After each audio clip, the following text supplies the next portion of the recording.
Hi, and welcome to this week's Tip of the Week.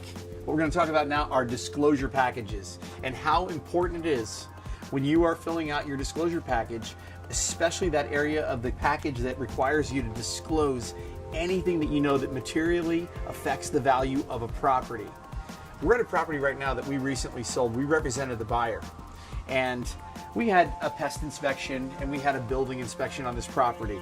Unfortunately, that doesn't guarantee that anything and everything that might be hidden behind a wall gets found. What's really troubling about what we found when we ripped off all the siding, there was really a deck here that needed to be replaced, and we knew that.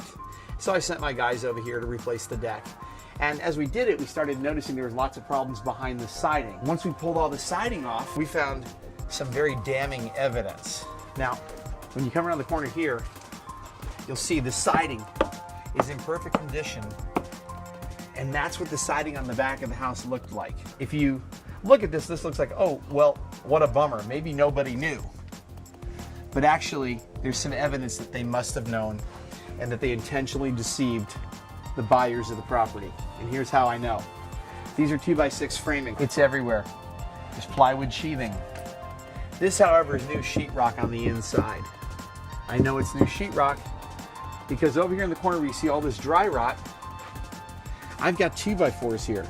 These are new 2x4s. In fact, this one is just floating out here in the middle because there's nowhere for this sheetrock to get attached because the dry rot on the inside is so bad that the screws don't bite into this. They just go in like they're going into a piece of cork. So they had to put 2x4s in alongside of these. We also have the same thing over in this corner here. This 2x4 here was put in to hold sheetrock. By them not disclosing this to us, they hid some material evidence.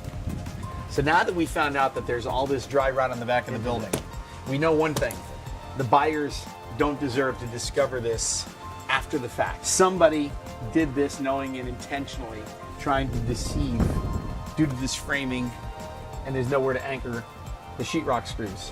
So we know that. Somebody painted over dry rotted siding. We know that. We had a building inspector come out here. We know that. We had a seller sell the property who was living here. That we know. I'm not really sure who it is actually that's responsible here, but we're going to go through the process and we're going to figure it out. And we're doing this for the buyers because we care about our buyers. So I just think that anything you do know about your property, it's really, really worth it to take the time, discuss it up front so that it doesn't come back and haunt you like this is obviously going to haunt the seller / building inspectors or somebody involved. Thank you.